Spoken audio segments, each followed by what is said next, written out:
Okay, we are ready to resume the meeting. The next item on our agenda is the Pledge of Allegiance. All right, as we start the Pledge of Allegiance, I'm looking for a student in the audience. I don't see a student in the audience. There we go. All right, come on, educators rising. Oh, you're famous. Good to see you. Okay. Good to see you too. All right, we'll go ahead and start with the pledge. I pledge allegiance to the flag of the United States of America and to the republic for which it stands, one nation, under God, indivisible, with liberty and justice for all. Thank you. Thank you, young lady. Appreciate that. Okay. The next item on our agenda is the adoption of the agenda. I move the board adopt the agenda as presented.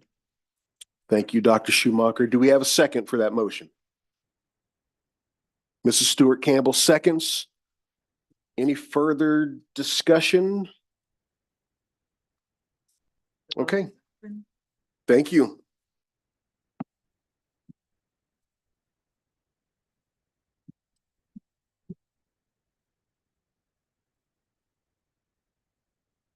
All votes are in and the motion carries unanimously. All right. Thank you. And we are ready for school highlights. All right, and at this time, I'm going to ask Ms. Pomeroy, but she comes rolling with a whole team of people. Ms. Pomeroy from the Jardine team. Okay, every year we get the privilege to highlight Steps for Stegman. Ms. Pomeroy is going to explain what that is, so those that are listening in that might not know, she'll share that. And then I trust the Jardine team will be coming up, and she'll take it from here. Ms. Pomeroy. Good evening, everyone. Good evening, Board of Education. I'm Mrs. Pomeroy. I'm the principal at Jardine Elementary. A couple of years ago, one of our staff members, one of our favorite staff members, honestly, Dr. Stegman, was diagnosed with ALS. And so upon receiving that diagnosis, and anybody who knows Dr. Stegman knows that she was right along with us in all of this. She's one of the most positive people you will ever meet in your entire life. But what can we do? What can we do for her? What can she do? How can she give back? How can we support her? And so through all of the support and just wrapping her and surrounding her in love, one of the things that came from that was putting together what we hoped at the time would be an annual event called Steps for Stegman, and have this 5K event that would be something that we would have as a fundraiser, and put all of those proceeds and donations and donate them to the ALS Mid-America chapter. I always say Midwest, so I say it incorrectly. And because that is an organization that directly supports Dr. Stegman. So very early on, she and her family did not want any direct donations to them. They wanted all donations to feed through the organization so that it could benefit many. So, and that is again, Dr. Stegman, in a nutshell. So we have our check to present tonight. So we do this in May. The other thing that kind of came from this, and if you see our t-shirts or you see the logo, it's a logo that's taken hold. We had our second annual 5K last May, but she and her family are avid travelers, but hikers. They do a lot of hiking. They do a lot of sightseeing. They go all over the place.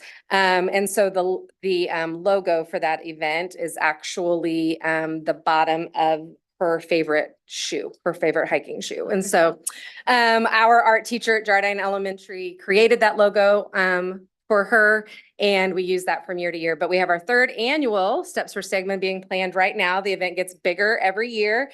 That happens in May. It's on a Saturday in May. The turnouts have just been incredible. People come from near and far.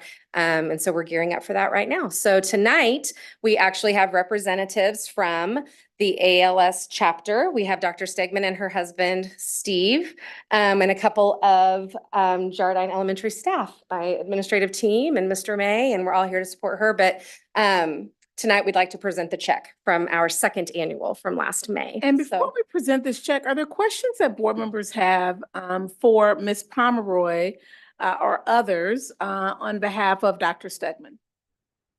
Anyone?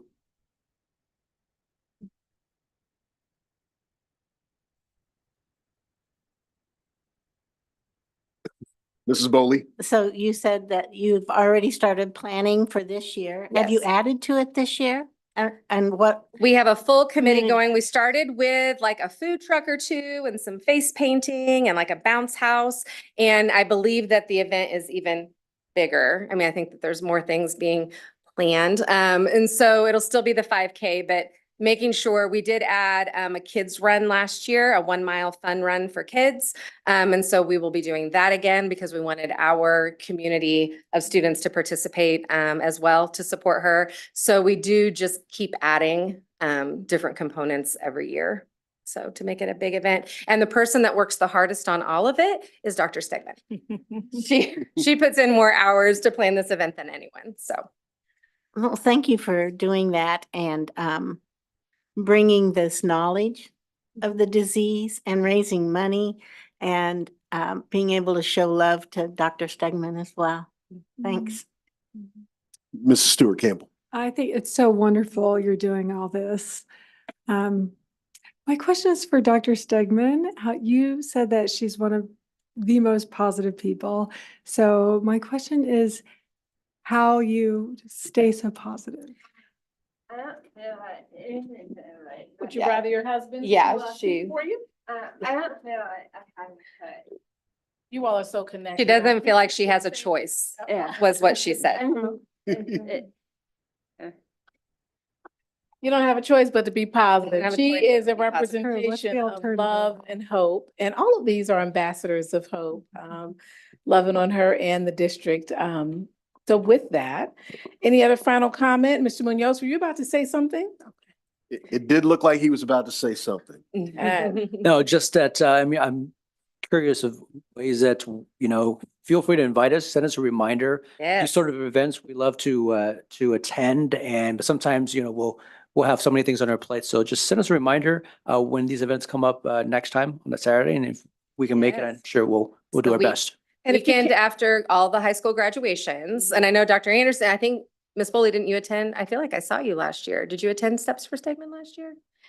Actually, I didn't make it last year. Oh. And if you I'm can't sorry. attend, you can still send your 15 You or can send your $25. Sign up If you want and to, you don't even donations. have to walk. You can even drive in it. That's what I do. That's true. She drives in, takes pictures, drives out. Having said that, for those of you that didn't know that Dr. Stegman comes to work every day. So she is still working from sun up to sundown every day. And it's really an amazing inspiration to watch her and to be around her and in her presence. Yep. We're gonna ask the whole Jardine family to come on up as Come you on get up, ready to. guys. And you might want to come, you want them right here so you can still see them on the video camera, right in the front. All right, you all come right on up. Dr. Anderson? Yes, ma'am. While they're coming up, I'd also like to add, Dr. Stegman has been such a driving force in our academic improvement in our district. She has worked on so many district level, started our curriculum maps, and she has just been a driving force and so intelligent in Yes. her decisions and knowledge around education. So I just want to thank her for everything she's given to Yes. 501. Absolutely. Yes, ma'am. And you know what, now we see your back, so kind of come on. I'm gonna take your hand right here. All right. Be looking at your back behind you, and that's okay because the screen can see you as you get ready to present your check. So we're gonna turn it back over to you, Mrs. Okay. So this year's donations total is $5,478.21.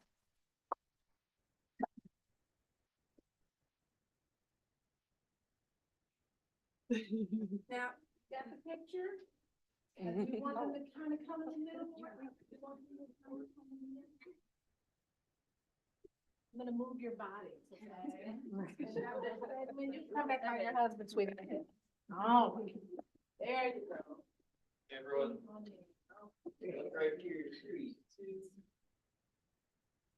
That's the best. right.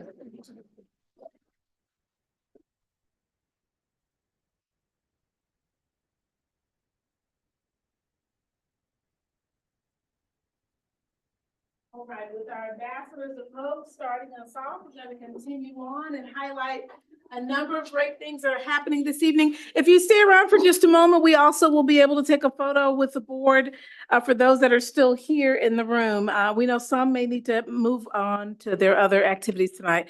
We have our National Merit Student Highlight this evening and our administrators. Do we have the administrators that are here today? Mr. Dick? And then Mr. Dick will be staying up, and once this acknowledgement is completed, then he'll be talking about CTE month. I'll turn it over to Mr. Dick. We have one National Merit finalist this year, and she was unable to be with us tonight, but she had some family obligations and wasn't able to attend. But anyway, it's Emma Loveland. She was, I think, the only one in the district and one of few actually in the county this year. So very proud of Emma and all her work, and we'll make sure she gets her certificate from everybody. So thank you. And CTE month is next, and Mr. Dick will tell you what is CTE month. Now, we normally read proclamations, but that's a little boring. So instead, you have Mr. Dick to share a little bit about CTE month, and then he'll be introducing one of his staff members and pathways. He'll introduce another staff member, but you'll hear more from them under Soup's report. And I'll turn it over to Mr. Dick. Sure. I'm going to ask Mrs. Williams to come up here with me, just my partner over there at TCalc and helping lead CTE in the district. Oh, thanks, Ms. Williams. So she is at TCalc as the associate principal with me and really does all the day-to-day and everything, keeping TCalc running and all those things. But CTE is career and technical education. We have a pretty good, robust program of CTE across the Topeka Public Schools. We have 17 career pathways going across the district. 9 of those are at TCalc and the rest are kind of dispersed among the high schools. We also have lots of students, 150 to 200 a year, that participate at Washburn Tech and take programs there in addition to the programs that we offer. There's a couple that we're going to highlight tonight. The teaching pathway you'll see in the superintendent's report, and a couple of those teachers and students are here tonight and to talk about a lot of the good things that they do. We also have, and I'll have him come up here now, Chef Gary Livingston. I don't think Chef Moody is here with us tonight. But they do the culinary pathway, and he's just going to share a little bit of the highlights of some of the catering and the things that the culinary folks have taken on lately. But they do really amazing things, and I think you all benefit for dinner from them. Yes, we do. Week to week. So, yeah, you're welcome. Good evening, ladies and gentlemen of the board and everybody else. I am Chef Gary Livingston, co-teacher of the Culinary Arts Pathway with Chef Miranda Moody. Joined us this year at the Topeka Center for Advanced Learning and Careers. 4 years ago, our students were inspired to begin a business that they called Legacy Cafe. You can see some highlights of it right there. This was named for their desire to leave something special behind for the future generations. This pathway and everything that these students have built has become part of the legacy that they themselves leave behind. These students, of course, learn commercial strategies to culinary and baking sciences, but they have done so much more. They have designed their own logo, as you can see right there. They have designed their own website, catering menus, and even changed our building and classroom appearance. They have truly practiced entrepreneurship in every way. And this is the beauty of the CTE classroom. Nowhere else can students experience the time and attention of industry professionals in the structured learning environment of the classroom. Hands-on experience, real-world projects, driven by a desire to learn, to provide a professional skill are all the hallmarks of CTE. 4 years ago, Legacy students began this journey with the donations that we get for our services to various clients and caterings. Our pathway has been able to grow and grow and grow. In a well-known classic movie called The Field of Dreams, a young Kevin Costner was given a vision, and he was said, if you build it, they will come. Legacy students have built something very special that is turning heads all over the city. And if you have not had a chance, I invite you to come out and see everything that Legacy has become. Thank you. Okay.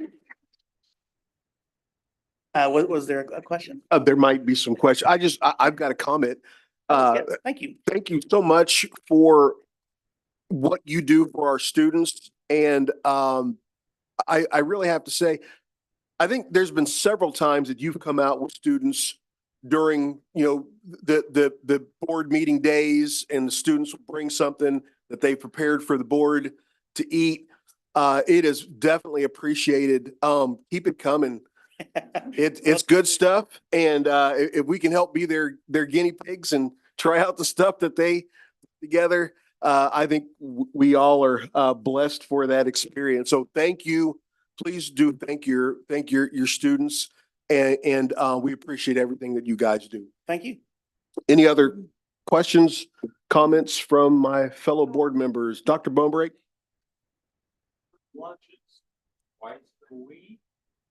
Well, we do cafe offerings usually on Fridays, but and various caterings and things, yes. What time? Our cafe is usually open from 10 to 10:30 and then from 2 to 2:30 in the afternoon. Anyone else? Yes. Mrs. Stewart Campbell. So I've had the pleasure of visiting your kitchen and your Yeah. classroom. So if anyone hasn't yet, you gotta go. He is not just teaching these kids culinary skills, but business skills. And I know that you also stay in touch with students after they've graduated and continue to help them with establishing businesses. And anyway, you're a treasure. Thank you. Well, thank you. Thank you. Anyone else? All right, thank you. All right, Chef, well, we thank you for all that you do. Thank you very much. Before you, I don't think that we had this much of a lively presence, not only in the pathway in your classroom, but the catering you do around the city. It is remarkable. So we thank you for all that you do, and Thank you. we appreciate your service. Well, thank you very much.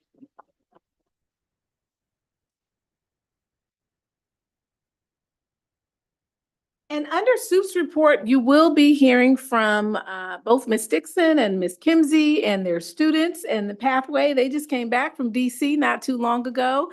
But under Superintendent's report, they are the presenters at that time, and you'll get a chance to ask some questions during that time. So that'll be another highlight. So we start with CTE, and the rest of the meeting will go into career technical education. So at this time, I believe, Dr. Gray, unless I missed something, I believe that I've covered all of the highlights. I'll turn it back over to you, Mr. President. All right. Thank you, Dr. Anderson.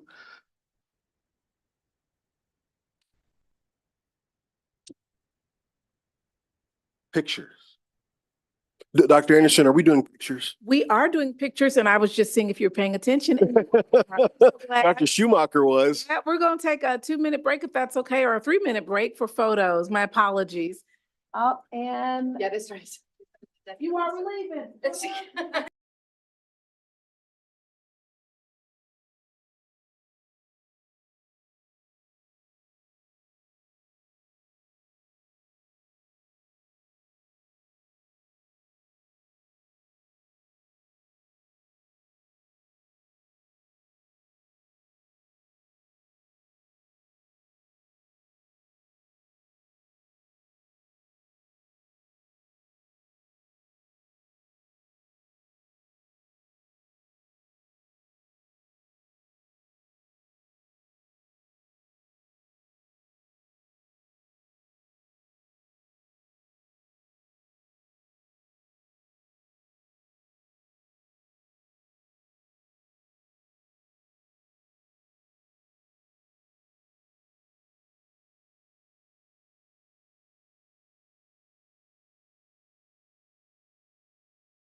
All right, so it looks like the next item on our agenda is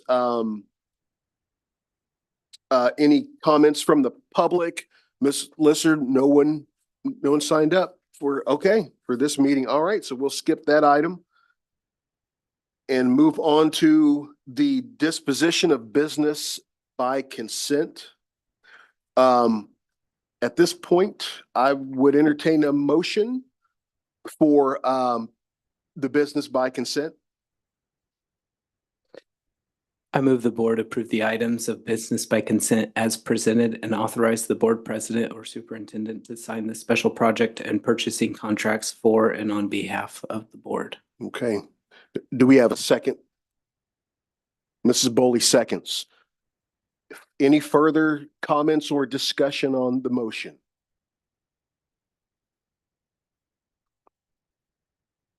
Is this where the personnel gets separated? Yes, it is. Okay, so I say that? Okay, so may the personnel report be separate from the consent agenda?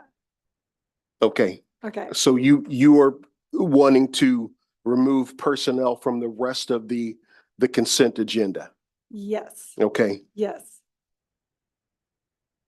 Yes, so I guess that's a motion. So I move the personnel report be separate from the consent agenda so we can vote on that separately. okay. So what we will go, As I wrote it, approve items of business by consent with the exception of the personnel report, item 10, for a separate vote to allow Mrs. Stewart Campbell to recuse herself. that sounds agreeable.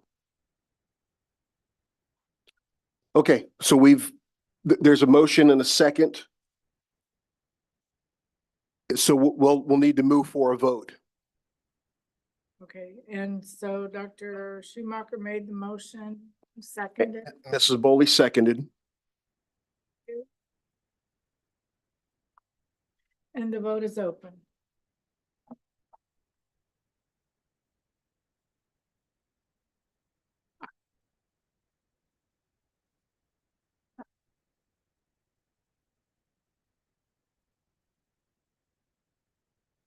All votes are in and the motion carries unanimously. Okay, thank you. And that was the first motion.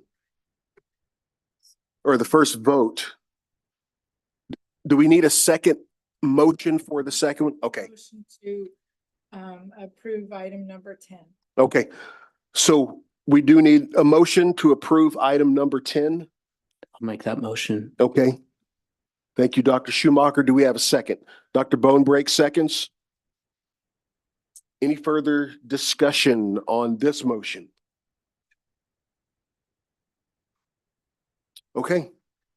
We'll move to a vote. And the vote is open.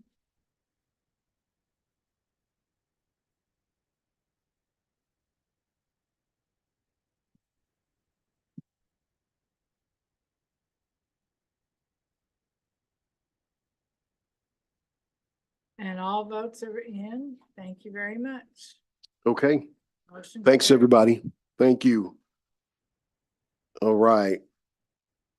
So that takes us to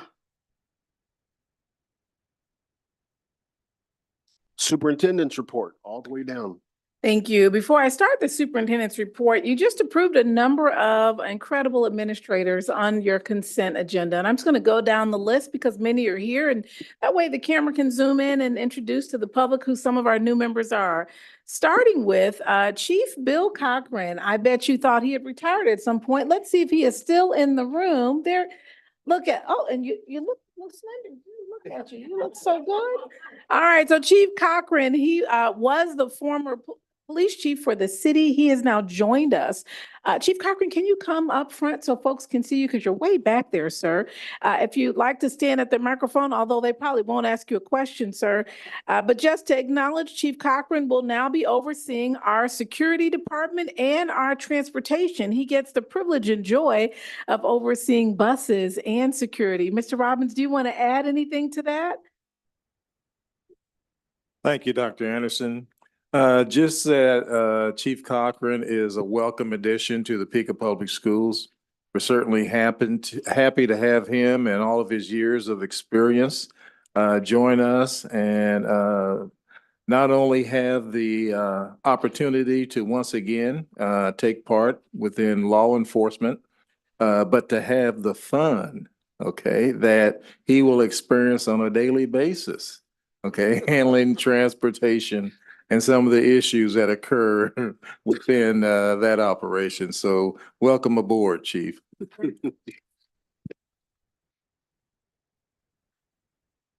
Welcome, Chief.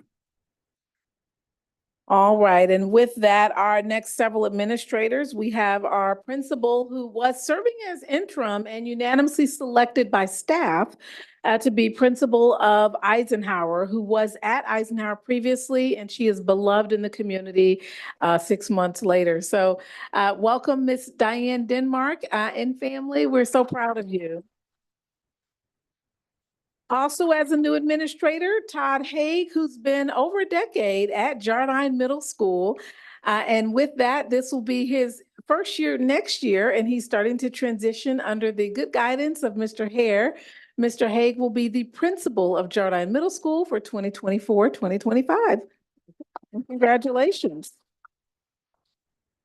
We have selected 2 assistant principals. I know one is here with us. I'm not sure if the second is here this evening. At Topeka West, Mr. Jason Heisel. Now, he was with us previously, left, and then really missed us and came back to Topeka West, where he's been serving as a mental health mentor. Students love and adore this man. And so he will now be an assistant principal at Topeka West. Congratulations, sir. We're so excited to have you.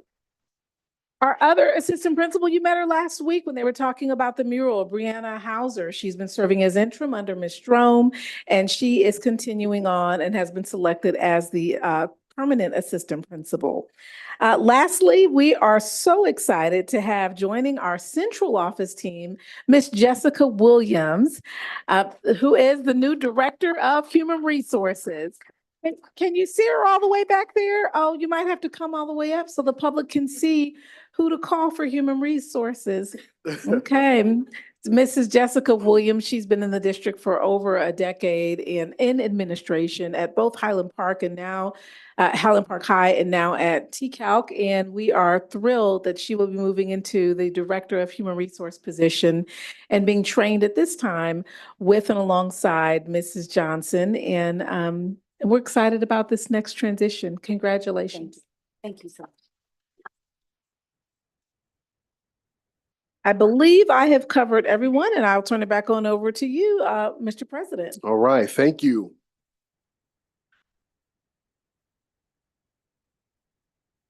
So it looks like the next item on our agenda is going to be Superintendent's report. Superintendent's report. All right, I'm back up again. And so, and really, rather than me being up, it's still CTE month, and we have our amazing pathway, our teacher pathway. So we're going to turn it over to Ms. Kimsey and Ms. Dixon and team. They have several students with them who will be presenting this evening. Okay, for those of you that didn't know, Ms. Kimsey is the nominee for Kansas Teacher of the Year. And next month, they will announce who the regional winner is. And as you all know, we've won 2 years in a row. And so we're excited about celebrating her as Teacher of the Year. So we'll turn it on over to Ms. Kimsey and team. Thank you, Dr. Anderson. Thank you to the board for having us tonight. Robin Dixon and I get to teach over at TCalc and get to lead these fine young people. So we just came from Educators Rising, the state conference, and I'll let Robin introduce her friends here. We took all of our kids and 5 of them competed, and all 5 of them placed either first place or second place. And so next step, we're hoping to figure out a way to get them to Washington, D.C. to compete there. So we have been very successful in the past with national competition. So many of our kids could not make it tonight. There's a little play over at Topeka High, and our kids are involved in that. And then we have kids that are working, and as Dr. Schumacher knows, the flu bug has hit us hard as well. So had 5 kids out absent with that. So with that being said, turning it over to you. So I have 4 students with me today. The first one is Spencer Hamlin, and he is also the Educators Rising State President for the organization. Oh, absolutely. Yeah, like she said, I'm Spencer Hamlin. This is my second year over at TCalc in the education pathway, and I am the president of Educators Rising for Kansas. It's been a pleasure to work with Diane and with Robin.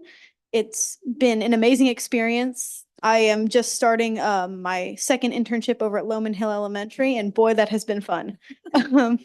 It really is a pleasure, and I am very excited to be here. Hello, I'm Andrew Bazadua. I competed and I placed second place for the administration. So I'm also heading to DC. I started my internship at Landon and I'm having a lot of fun. This is my first year in the pathway. Hi, I'm Kayla Gonzalez. This is my first year in the TCalc pathway, teaching pathway. And I really appreciate Miss Dixon. She's been an awesome teacher. So Hi, I'm Jamie Vega. This is my first year in the TCalc teaching pathway, and I just started my first internship at Lowman Hill Elementary School. Andrew, would you tell them who you worked under to get ready for The your? administrator I worked under was actually Dr. Gardner. I picked him to be the person that I observed and competed with, to show for. And he's taken me all the way to state and all the way to nationals.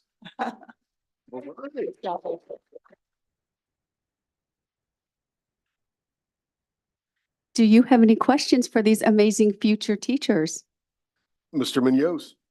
A two-part question. First off, what got you interested in exploring this option, and what's your day like in the schools? What does it look like? You All just right, got to do all day yesterday at Lowman Hill. Oh, yeah. So what got me interested originally, I wanted to go in mental health. I was looking to be a social worker or a counselor within schools. And then I just slowly started integrating myself into the pre-K and kindergarten life. It's where I've been kind of focusing my attention all this year. And actually yesterday was my first full day over at Lowman Hill. I was under Miss Culbertson, who is a very talented kindergarten teacher over there. Valentine's Day party, big celebration. But it's been wonderful to have these internships. We go every Wednesday and we're there till around 10:10-ish. And we're just learning a lot, at least I am, about how everyday life in the classroom is, from working in small group to calming a kid down about not having, the right amount of cereal for breakfast that morning. Along that same line, we owe a huge thanks to Mrs. Kramer. She comes over and works with our kids, and all of our kids, morning group and afternoon group, they are certified in MANT training. So our kids they've learned all about de-escalating before it escalates. And the So importance of building relationship. yes, there's Mrs. Kramer. So thank you to her.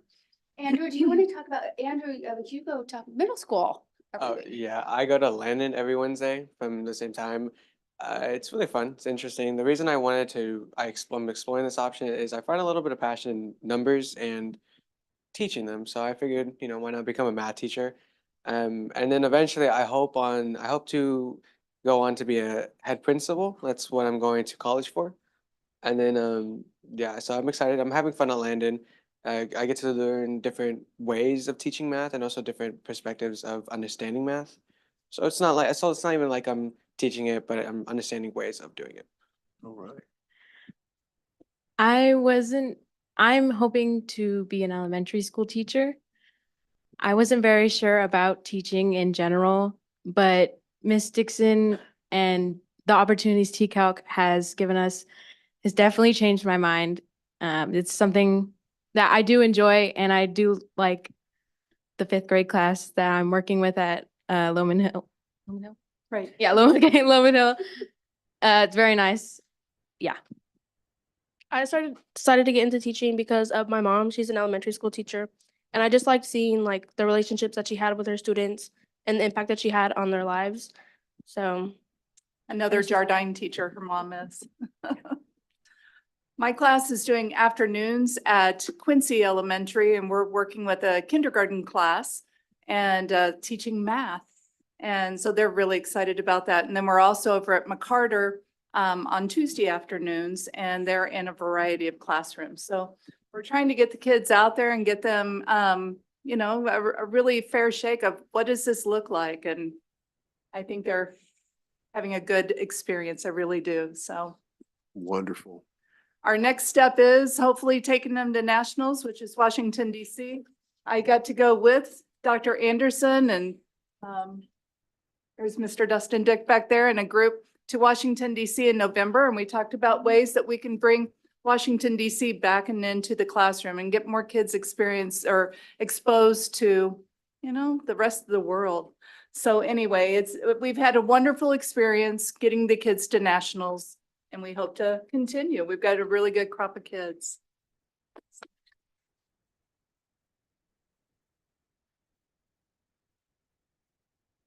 Any other, Dr. Bonebrake? Dr. Bonebrake, can you please turn your microphone on? Thank you. Don't we have scholarships available for future teachers? I was thinking something very similar. Dr. Anderson usually likes to talk up what we can do for our students that are going into the educational field, and we want them to stay here in 501. Absolutely, absolutely. So who's going to be going to Washburn when you graduate? Anyone planning? There we go. Our president is, and you want. I have 5 in my class accepted and ready to go in August. There we go. So as we know now, the scholarships are a little bit more plentiful in that space. And most recently, Ms. Wallace and Ms. Sharp. And I met with K-State, who now has a program that is similar in nature in terms of eliminating the cost depending on the income of that family. And most importantly, we are ready to hire students early. So does anyone already have their contract? Letter of intent. Or letter of intent? So you already know you're coming back? Oh, yeah. Okay, can you say that again on record? Love it. And do you know what grade you're gonna be planning to teach? Looking into kindergarten and first grade. Looking- Pre-K. Pre-K through first Yeah. grade will be one of our teachers. So 4 to 5 years from now, you'll be seeing her back in the classroom. And I trust Mr. Tatum from that question, or Dr. Bonebrake or someone will probably be visiting you to welcome you back to Topeka Public Schools. So we're excited about this group of students as well as the opportunities they have available to them. The winners winning all of the spaces. Ms. Wallace, is there any final comment you want to make since Ms. Kimsey is under your direction? So both Ms. Dixon and Ms. Kinsey do an amazing job. They work half-time in teaching and learning in specific curricular areas. Ms. Dixon in language arts and Ms. Kimsey in elementary mathematics. And then they teach half-time. So they keep really busy. Give them another warm welcome.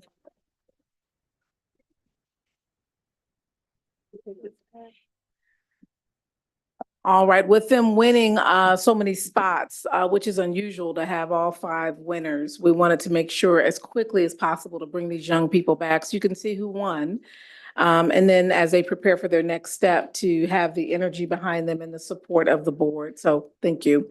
I believe in terms of our superintendent's report, the next item that's on our agenda is the year-round work session, a year-round school, and the conversation about that, as well as academic achievement. I believe Dr. Kipp is here this evening on the academic achievement component. As he comes up and just gives you a little bit of information, we are preparing to take the CAP assessment. That's the state assessment. During the time in which we prepare, we reduce our disruptions to the classroom. So you'll see fewer and fewer of our administrative team going into buildings right now because this is the time where they prepare. Next month is when they take the test. And that test is over the course of several weeks. And so we share that with you as you begin to plan your visits as well to schools. That springtime to remember they are preparing for state assessment. So we try to give them that space. I'm going to turn it over to Dr. Kipp. Thank you. Good evening, everyone. As Dr. Anderson mentioned, we are actually at about 15 instructional days until the state assessments. It will start immediately after spring break is when the window opens. And this year, actually, it ends on April 22nd. Before it used to go all the way till the end of May, but the state is offering virtual state assessments this year for the first time, which basically means that those kids in the virtual programs can still take the state assessments, but they do so through the computer. There's some very structured rules to avoid any kind of dishonesty or opening another computer or browser or anything like that. So I think we had maybe 20 kids sign up for that virtual state assessment. But like Dr. Anderson mentioned, we really do consider that month of March kind of as a sacred time for, really that celebration of learning. So in terms of, and that'll cover ELA, English Language Arts, science, mathematics, all those core subjects will be given during that time period. In terms of last year's state assessment scores in the spring of 2023, those we were just waiting until they were finalized by the state and endorsed and blessed. And our scores really didn't change from the original data that I presented back in June. So, we can certainly, I'd honor any questions now or simply just review back to that PowerPoint from back in June. Every year when we give those scores, we call them preliminary only because the state hasn't approved them, but they are actually the final scores. But we don't change them until we can't call them final until the state calls them final. And sometimes that takes 2 or 3 months before they do that at their board meeting. Having said that, can you remind us what grade levels are going to be tested? Yes, it is third through 8th and then 10th grade.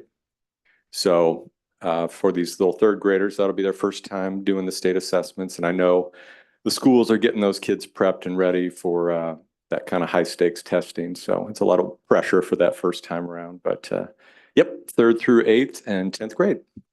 So starting next week, you'll see some links on our website really about CAP testing. And you may wonder, why are they putting that up now? It's for families who are this might be new for them. It might be their first child going to 3rd grade. They would have gotten information from their school, but it allows them to be reminded ways they can support their child, ways they can reduce anxiety. Please have them go to sleep early, all of those things. Please give them breakfast or get them to school in time for that. So we'll be posting that on our main website to help families prepare, and we ourselves will be doing what we can to prepare. The state often sends out auditors as well to go into the buildings to make sure that the testing protocols are followed and followed well. Because we're so large, we're often selected. Therefore, we try to be as diligent about ensuring the protocols are followed and that we're not disrupting the building as well. So we're excited. We don't call it testing, we call it celebration of learning.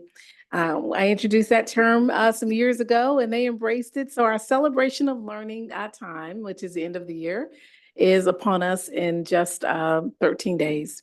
There are no questions for Dr. Kipp. As he transitions, we're going to turn this over to the team that visited year-round schools. Thank you, Dr. Kipp.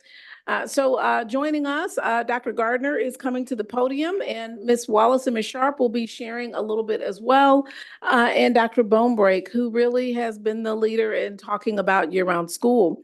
As we kick off this year-round school space, if there is a PowerPoint or any items, feel free to pull that up, but I don't know that there is a particular PowerPoint. All right, so with that, I'm going to turn it over to Mrs. Sharp. Are you starting us off, Ms. Sharp, with this conversation? I would be happy to, Dr. Anderson. We do have a slide, Mr. Gowan. We had actually started exploring extended school year back in 2022. I believe when Dr. Bromberg had previously brought it up. Ms. Wallace led a committee. We brought in some guest speakers, learned a little bit about some different programs, and at that time had kind of pushed pause and decided not to move forward with that exploration. Over the last several weeks, we have again revisited some different programs. We connected with schools in the Kansas City area, in the St. Louis area, and even physically visited a school in Kansas City. We were able to hear from them, things that have gone well, things that have been a challenge. We really have heard the message that there needs to be 30 additional days, 30 or more additional days added to the calendar. We've heard about staff retention and recruitment and how that has gone. One of the schools was in their first year, so they haven't really navigated all of that to see how, over time they're going to be able to retain staff. We also had Dr. Gardner join us on the visit to the school in Kansas City. So he was able to hear all of that information firsthand. Dr. Bonebrake had expressed an interest in potentially doing a pilot in Topeka Public Schools of an extended year. Dr. Gardner was interested in potentially exploring that. And I will turn it over to him to share a little bit about what he has visited with his staff about and what that might be able to look like at Ross. As Dr. Gardner comes to the microphone, Dr. Bonebrake, are there any comments that you'd like to make before Dr. Gardner starts off? And thank you so much, Ms. Sharp, for that excellent overview. We didn't drag Dr. Gardner kicking and screaming. He embraced this and has done an impressive survey. And then when we visited Ingalls in Kansas City, Missouri, just the joy and happiness of the teachers and the students. The students, as I said last meeting, would raise their hand to answer the teacher's question before she even asked a question. And they come in running into school. They had 32 extra days, I think, and they had just started. It's just, we do not have the 30 days. We've got like 20 days, I think. And whether or not this is enough to show significant increase in learning, I think it's what Dr. Anderson has called baby steps to get the ball rolling and to show that, well, yeah, most approve, they want a few more days. And we want to catch up with the rest of the world. We want to show what can be accomplished, what can be done with our greatest natural resource in the state of Kansas and in the United States. So I'll drop the cherry and let Dr. Gardner go ahead. He had a rather impressive survey, so have fun. Thank you, Dr. Bonebrake. And as he stated, I met with all of our staff and our teaching staff, paraprofessionals, and really the feedback was positive. They all felt like this is something Ross needs and our community needs. Just looking at the numbers, we do have one teacher per grade level that would be interested. So we have 8 total teachers, 1 music teacher, 2 special education teachers, 2 mental health supports, and then 8 paraprofessional staff that would be interested in working summer school this summer at Ross. Teachers did really appreciate kind of the bottom-up approach. When we went to Ingalls, it was kind of a top-down approach from the district, and the teachers really felt like their input was heard, and our staff really liked that aspect. And then lastly, the teachers who weren't able to work or express interest in not working, it was primarily due to planned vacations, and then some teachers do become teachers to spend time with their family in the summer. So at this time, this is your work session to have conversation, board members, really about what your thoughts are about extended year.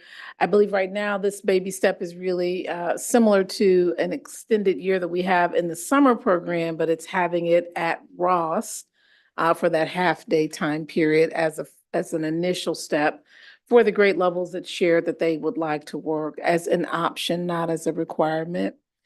So that's what that would look like as an initial step and to see what the impact, should the board want us to go down that road.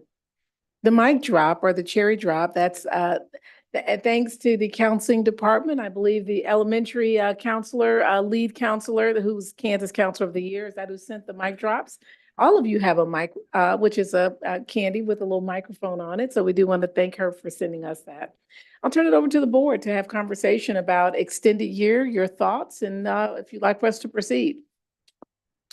Dr. Schumacher. I have two questions.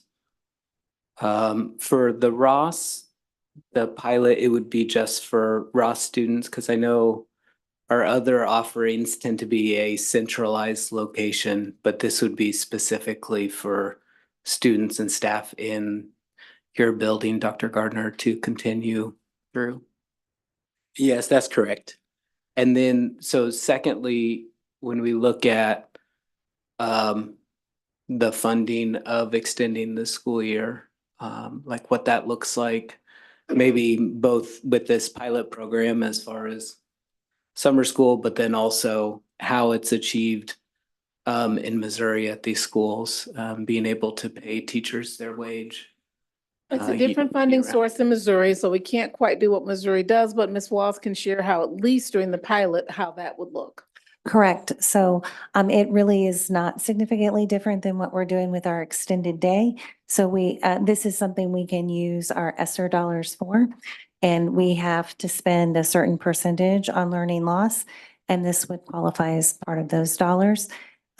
Moving forward, we have looked at and are looking at applying for a 21st century grant. And those grants are for time beyond the school year. So those dollars could then be used to help support next summer and future summers. Yeah, if it's a pilot using ESSER this summer makes sense, but beyond this summer, it becomes. It would Probably. become a 21st century grant and potentially some of their title dollars. Mr. Munoz. I'm most interested in student impact, right? The reason we might explore this is that it's going to help our students do better.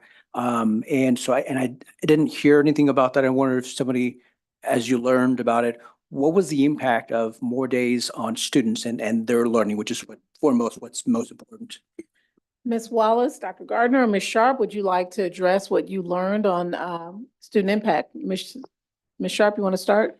I was just going to share that one of the individuals that we met with shared that one of the school districts, they picked schools that really had been struggling academically. They had moved, they had 21 elementary schools. They went with number 21 academically, and they were able to move that achievement up into the top 10 of their elementary schools within the first 2 years. They did find that after that, that the achievement kind of plateaued. They saw, an initial pretty big bump.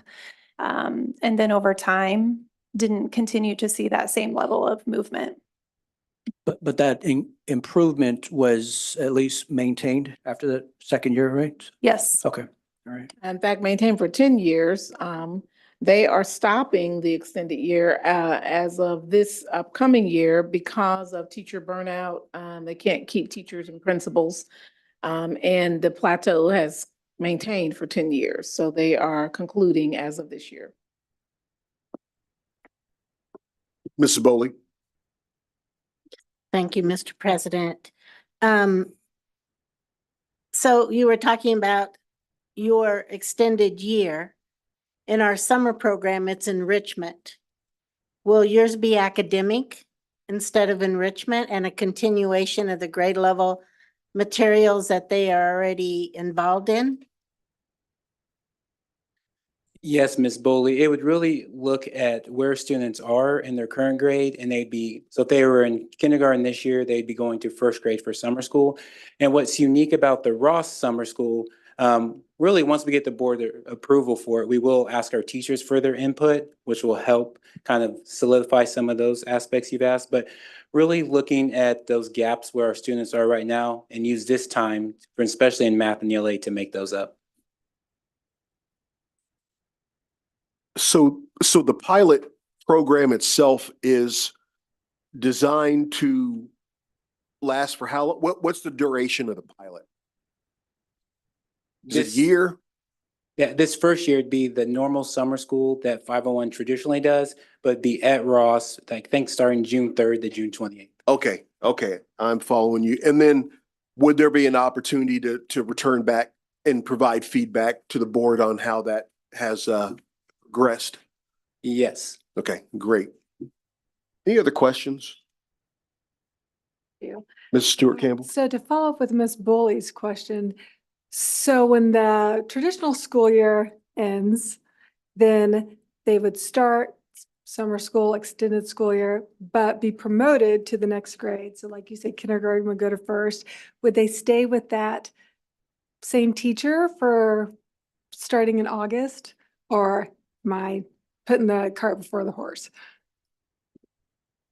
Ms. Stewart Campbell, that's a great idea. And I think that'd be beneficial. What's gonna, I think, really make this unique is that our students and staff know each other. And in a traditional summer school, the teachers and the students kind of have to spend the first couple of weeks getting to know each other. Our staff and students know each other. And I think, as you stated, that'd be a good idea we could consider. Mm-hmm. In the schools we visited, Mr. Campbell, the students started in the next grade level. So they met the teacher, the class is getting set up, you know, the grade level that they're going into is what they've done. Mr. Gardner, I believe, is looking at this in terms of talking to his staff and saying what would they like to see happen, giving all of that data. Because what we did learn from Ingalls is that they were just told how to do that. They weren't asked, they, you know, really wanted some input on the calendar. So taking that advice, Dr. Gardner's really going to ask his staff, what would they like for that to look like? Would it be the first couple of weeks with your current teacher, then going to the next teacher? Would it be starting in the next class? But he's having this to be driven really from the ground level. And would this be like an opt-in or like you go to Ross, you're in school until, what did you say the date was? 28th June of 28th? June 28th. It is an opt-in because we can't force people to go over the summer. All of the schools we visited also said that as well. All of their programs are opt-in, but most parents want childcare and most parents want their child somewhere and they want breakfast and lunch and but some might travel and do those things, but it's minimal in terms of how many students, especially over time. Okay. Mrs. Bully? And that's what I was gonna ask about. Are we gonna do kind of a lottery thing? Because I'm assuming a lot of those parents think, I want my child in that program. So you've only got one teacher per grade level. So what will that, has there been any thought about how we're going to select our students? Data? Miss, drawing. yeah, but that's what we learned from the other schools, the data. 21 out of 21 schools is how they started picking a school. So we could do the same for classrooms. When we look at students and families that commit, students who are the lowest performing, that have the largest learning gaps. I mean, it's really the same approach. And then determining, do we have enough students at that point to move forward and who those students are? I mean, that would be the likely next step. And as he gets feedback from his staff, we're really going to use what we learned from the 3 schools we visited to take that very first step since it's tried and proven already. The one difference is that one school did share. There was a principal that was at the school that did it for 10 years, and now he's restarting it his first year. He's now in his second year, loves it. And he shared that, you know, research shares that if it's not above 32 days, it will not have a significant impact. That's what he shared. We won't have 32 days, but we will have this first step to see the impact within that month of June. Go ahead, Mrs. Bully. Dr. Gardner, do you have kids run into school in the morning to come to school? Absolutely. I just wanted to clarify that we have joyful students coming to our schools as well. Thank you. I got one. Mrs. Stewart Campbell? All right, so as a former Ross teacher, I actually really love this because I think of the EL population, the migrant population, how much it would benefit them, those additional days of school. So thank you for the research you've done, the exploration. I have to talk about the union though. Is this something that would need to be negotiated with the union, or just the staff would be paid with the ESSER and then move, if that, when we come back together and debrief, then we consider this a success or something we want to continue, then paying for staff would be with the Century 21 grant? Correct. So in the schools that we visited, they didn't change their teaching contract and they followed the same calendar, just with an added 32 days. And those 32 days were a summer job, just like we hire summer school teachers right now. And or one district did an addendum.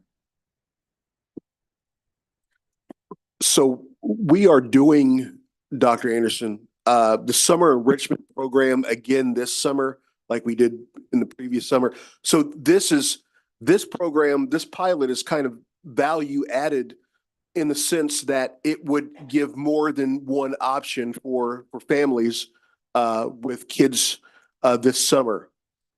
Yes, sir. And the pilot would be academic primarily only, really, as opposed to Right. the summer, you could do cooking and baking and things like that. This is really focused on English and math as the academic option, and it's really for Ross students who live in the Ross attendance area. And with Ross teachers, that's the difference. Got it. Got it. Yes, it's value added. Same thing we're doing, but value added. Thank you. Anyone else? Dr. Schumacher? I think this sounds great. I worry a little bit about 2 years from now or 3 years from now and the teachers, that maybe volunteered this year, but it sounds like maybe going with the ground up approach and getting the input and trying to get more buy-in might be the difference from what has been done in Missouri to try to have a more sustainable product. Because yes, I might want to do this year, but then next year I want to take my vacation and so then that could become difficult to sustain it, but maybe with the input of the teachers and the help from the teachers to form what it looks like, maybe we see better results. Absolutely. I mean, imagine as one thought, and really when we conclude this conversation, it's not really a vote, it's consensus, and to make sure there's no big concern about us moving forward there's a consensus.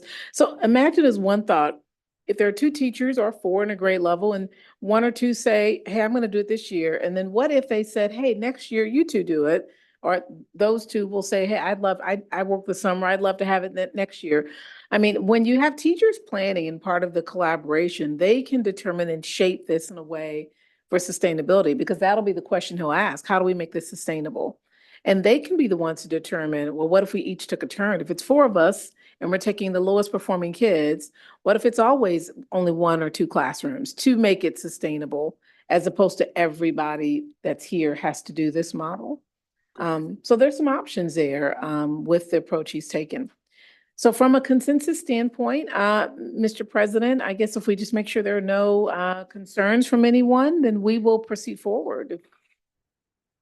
Anyone have any concerns? Okay. Yeah. Looks like we're all in agreement. Thank you. That does conclude the items that we had under Superintendent's report for work session. And thank you, team, for all that you've done, and Dr. Bonebrake for spearheading the idea. And thank you, team, for all the school visits. We appreciate it. All right. And that takes us to the next item on our agenda, which is the P through 5 ELA resource adoption. Yes. So there was a pretty lengthy description, but as a discussion item, if you have questions, I'm happy to answer. I also have the three consulting teachers who facilitated the selection here tonight, Ms. Dixon, Ms. Wager, and Mrs. Taggart. And so, Ms. Wallace, you've left materials for them, and do you want to give your sentence or two of overview of what they need to do? Yes, so a couple of the things that are really exciting about this particular program and some of the criteria that we set was this is the only program we reviewed or that we found that had everything equally in Spanish, and it's in authentic Spanish. So for you, Mr. Campbell, everything that's on the computer cart is the Spanish version. And then over here on this counter, there are some samples of other grade level parts and pieces to the program. It is also a program that offers a P5 component, and the preschool component is comprehensive in that it offers science, social studies, literacy, and math. Currently, our preschools don't have a science or social studies resource to support their teaching in the content area. It also, for the very first time, has a very strong phonemic awareness and phonics component. So there is not, in the past, as long as I've been here, we've had a separate phonics program. And so this Benchmark Education, which is the publisher, originated as a phonics publisher. And so that is their real area of strength. Dr. Bonebrake. Thank you, Mr. President. The expense was like $1.7 million. Is that per year or for 7? No, that is for 7 years. That includes the print and digital resources for 7 years. But that's per year. That's less than what we're paying for less comprehensive services, right? We will be able to eliminate a lot of other resources. For example, this includes handwriting, so we'll no longer have a separate resource adoption for handwriting. We won't have to have a separate resource adoption at preschool for math. So it does eliminate some of the expenses that we've had in other areas and combines it in this 7-year cost. Sort of makes it a bargain. Well, I wouldn't say it's a bargain, but we did negotiate, Mr. Wilson, Mr. Minke, and I did work on negotiating the best price we could get. Good. Okay. Mrs. Bowley. Oh, okay. So Mrs. Wallace, the advantage of this system is that it's seamless through pre-K up to 5th grade. So instead of getting several different products and kind of smashing them together into a cohesive whole, it already comes as one seamless component that moves children all the way through that process, right? Correct. And it also includes what is called Steps to Advance, which is the special ed aligned component for this for intervention. So there, and Ms. Curry is currently reviewing the EL support pieces that go with this. So EL special education and the general education curriculum will all really seamlessly fit together. Okay, great. Oh, now, Mrs. Bowley. Sometimes they slip away when I'm listening. So there's so much discussion in the state of Kansas around the science of reading. Could you help inform our board members and maybe people who are listening what that is and if this program fits into that science of learning? So yes, the science of reading, and which is also sometimes called structured literacy, really came about nationwide around evidence and research through students who have dyslexia and how they learn. And so this dovetails nicely with the letters training that the state has been providing across the state around how kids learn to read. And the phonics and the phonemic awareness piece is very strong. And then it also encompasses shared reading, read aloud, where it really takes maybe a turn from what we've been doing, is that there's a real focus on using decodable text and focusing less on strategy and reading the words on the page. Thank you. Mr. Munoz. I wonder, Ms. Wallace, if you might speak to, because these will be used by many of our teachers, the role that they might have played during the process of sort of reviewing this and seeing if this is something that might be useful. So we have a P12 curriculum and assessment team for language arts. So the P5 teachers that have been writing our curriculum for the last several years, they made up the selection committee and they reviewed based on the criteria that we sent to publishers.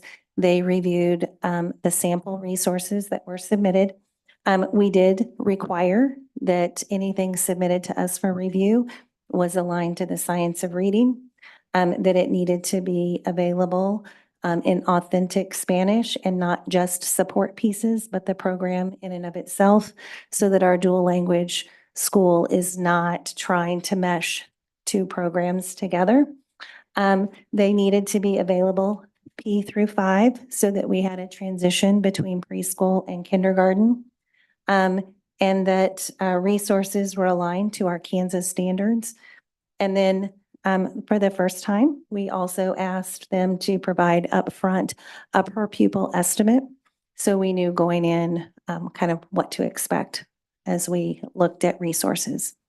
And so then that team met frequently and reviewed very deeply to see how well the state standards are met, how instruction has shifted to meet and be aligned to the science of reading. So they looked at all of those parts and pieces, and then they narrowed it down and had a presentation from publishers, and then they took a vote. We also, I would say, we had a separate presentation this year for preschool since it was more comprehensive program.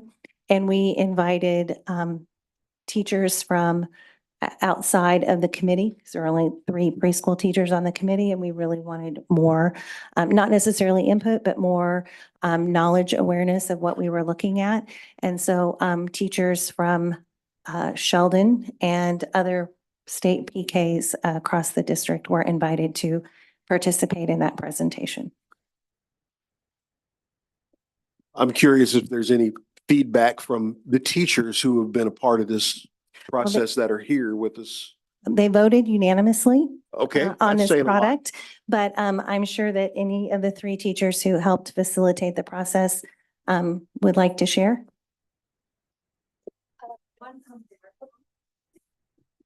This lovely teacher is this your daughter? It is.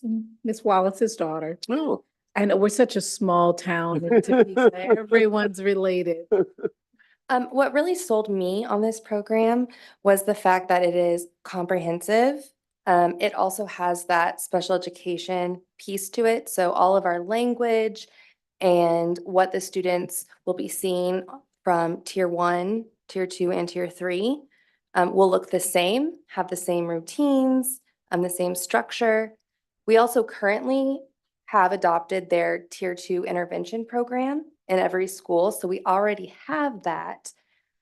This would just be in the tier 1 and the tier 3 edition, which is what really sold me, is to have continuity. Okay. All right. Thank you. If I had my eyes closed, I'd think that was Mrs. Wallace talking to me. So is this going to be a purchase that we're going to make utilizing ESSER funds? So we're looking at a combination of funding, and because it includes some special ed and EL supports and small group instruction, those are all things that apply to learning loss. And so we are able to use some ESSER dollars. Good. We're also looking at using some at-risk dollars and then some pre-K at-risk dollars as well. So really kind of diversifying how we're funding it. Sure, sure. Sounds fantastic. I'm guessing because this is listed on our agenda as a discussion item, we'll actually vote on it as an action item next meeting? Yes, sir. Yes, sir. So we just really want to answer all your questions, give you some general information and the public, and show you the materials. And we'll be bringing this back at the next meeting. Okay. I just have a quick comment. Sure. I highlighted when I was reading through everything earlier. So I really like the part how writing instruction and grammar lessons are embedded within each thematic unit, as is handwriting, because right, as writing is hard for a lot of students. It just is. And I think we've all seen some even high school level students with not the best writing skills or handwriting.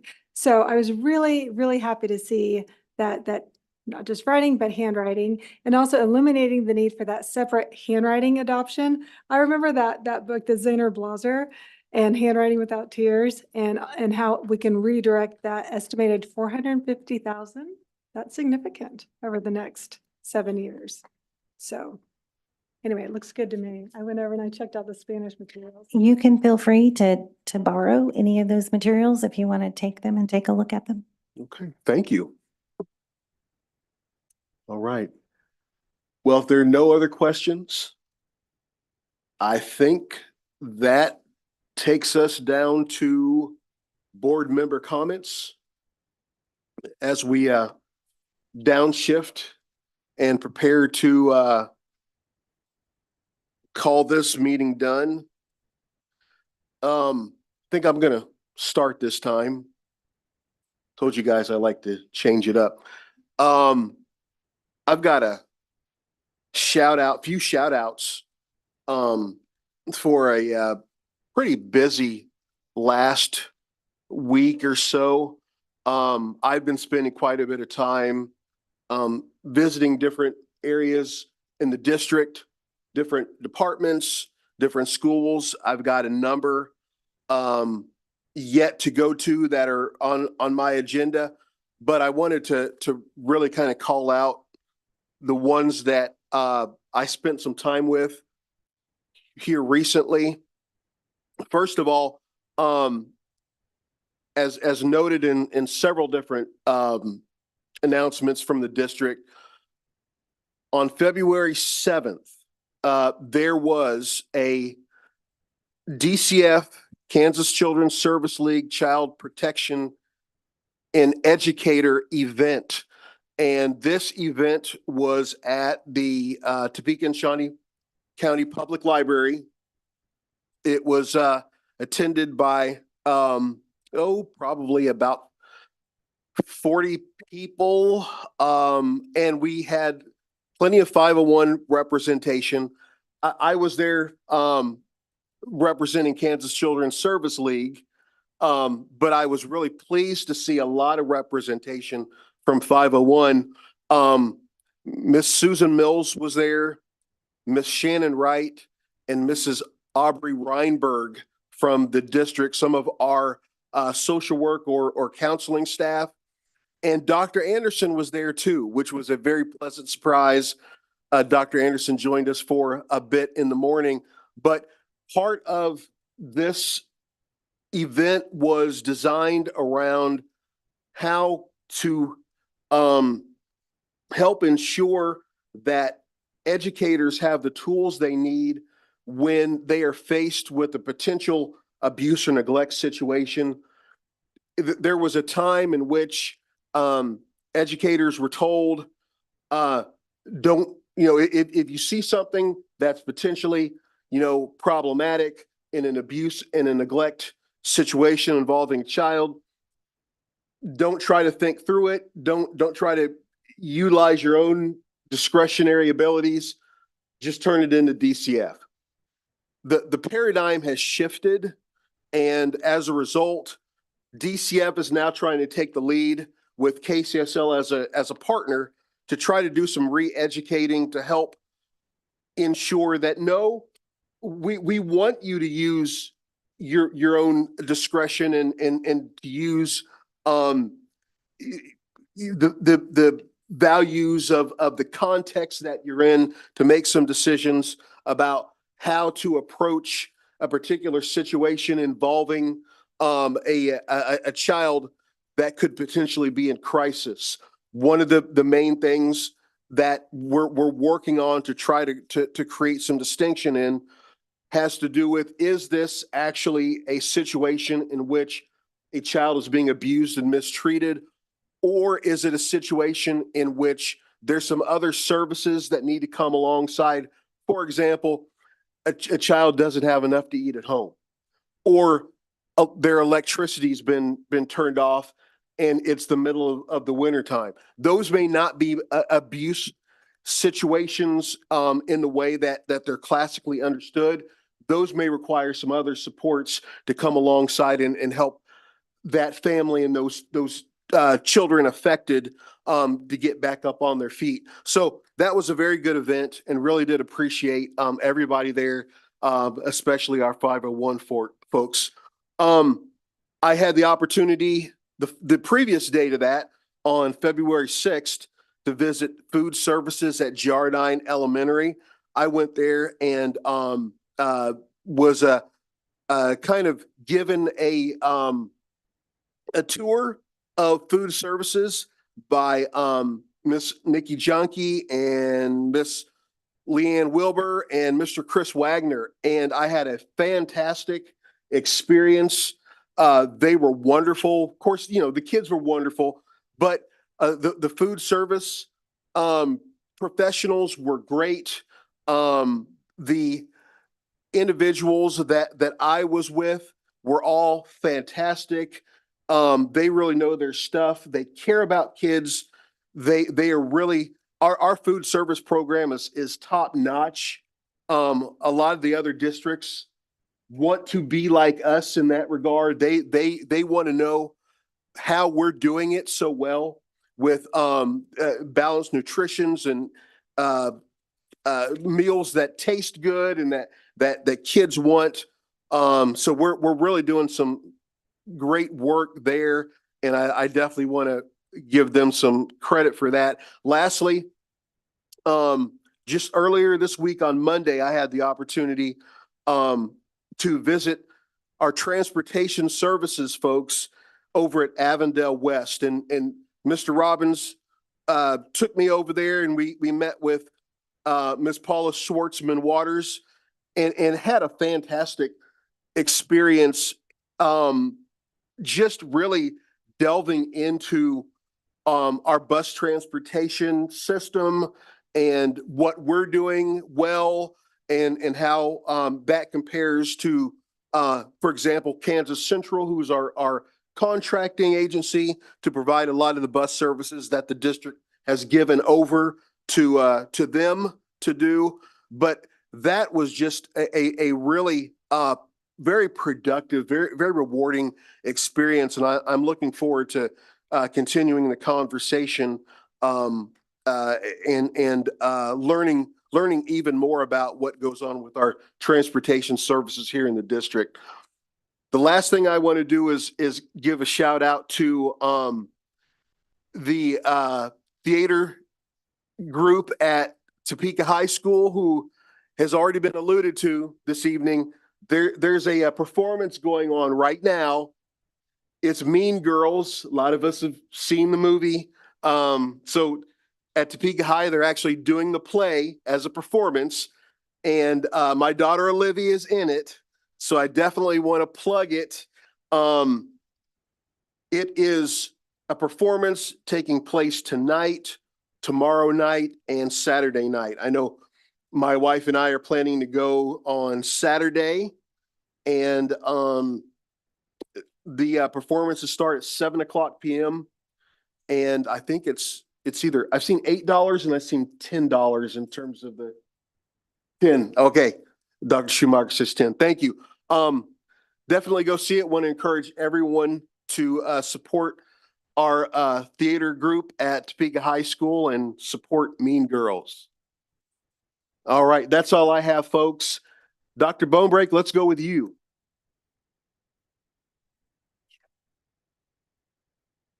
The Health Insurance Committee met again, but no change. We're all getting bigger, older, and less active.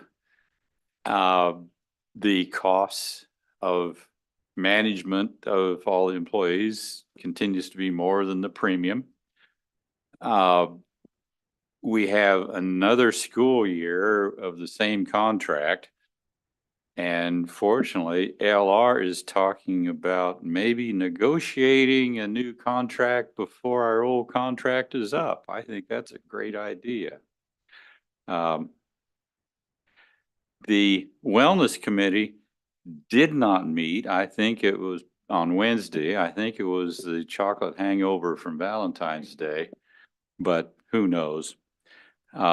And we have had no Finance Committee yet this month. Okay, well, I also am now on Health Insurance Committee, but nothing to report because Dr. Bromberg covered it. However, the Sheldon Head Start Policy Committee did meet, and this was a very big week. So the Sheldon administrative team and staff, they spent the week engaging in Focus Area 2 federal review.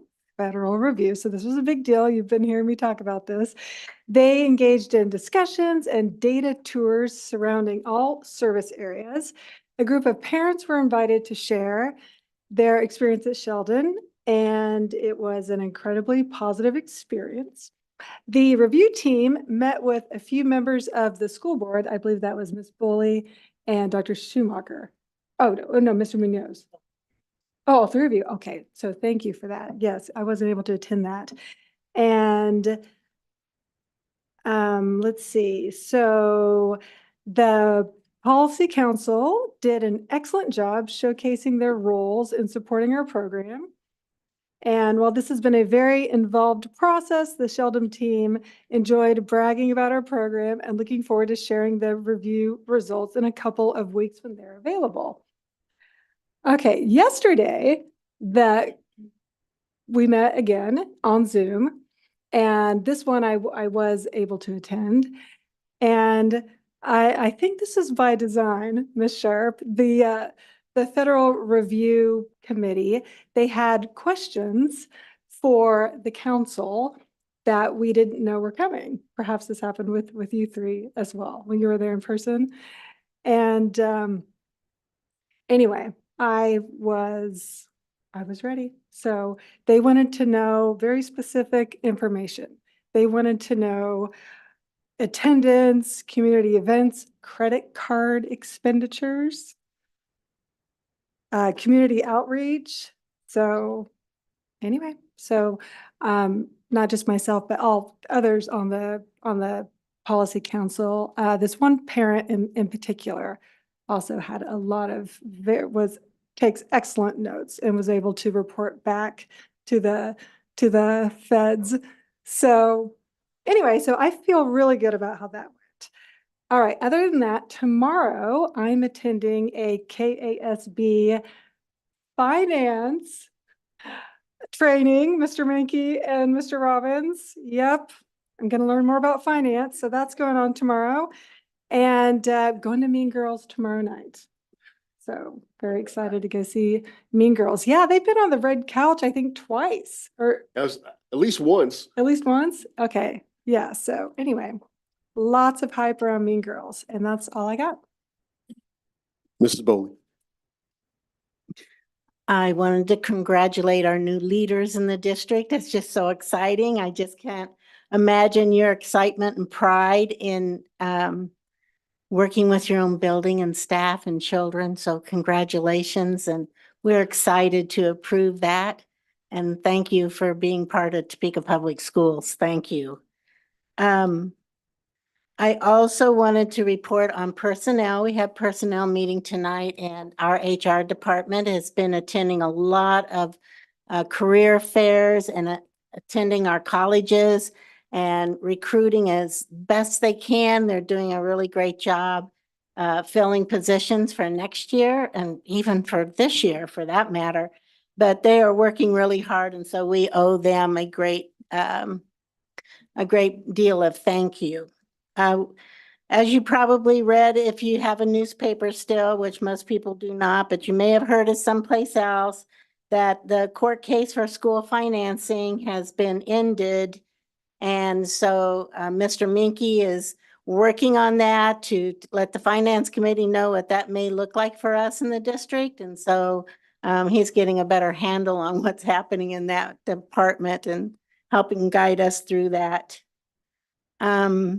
I also wanted to say with our CET presentation tonight and our Gomez at our last meeting, when we had our accreditation meeting for the state of Kansas to accreditate our school system, they were so amazed. As Mr. Gomez says, our dual language education in Topeka Public Schools is just so good and is withstanding the period of time of educating in a true dual language format. And also they were so curious of how we are keeping our CET program going and keeping it filled and even having a waiting list. They're just so impressed in what we are doing in Topeka Public Schools. And we should be proud of that. And we're proud of our instructors at TCALC and all of our schools. But it just shows all the great things we're doing in Topeka Public Schools that other school districts have failed in, or sorry, other school districts, that may have been a harsh word, but have not continued. And so I just want to congratulate our district for being able to do that. And I want to thank you, Dr. Anderson, for reminding us that this is a really stressful time in our buildings with CAP testing coming up. And sometimes our visits can be disruptive as board members because they want to impress us and they have to take downtime to do that. So thank you for that reminder that we should maybe not be visiting the schools so much right now, maybe looking at music programs, which there's many of, and productions and ways to visit our schools that way and see how our students are being successful. And also, I know Ms. Schmidt is probably listening, and we want you to know as a board, we are concerned about you and we're wishing you all the best, and we can't wait for you to come back. So we've missed you, and we're behind you. So thank you. Mr. Munoz. Let's see, so policy meeting, we rescheduled it to a time that works best for those of us who are on the team. So I think we're going to meet on the 22nd. So once that meeting is over, we'll report out what we've discussed.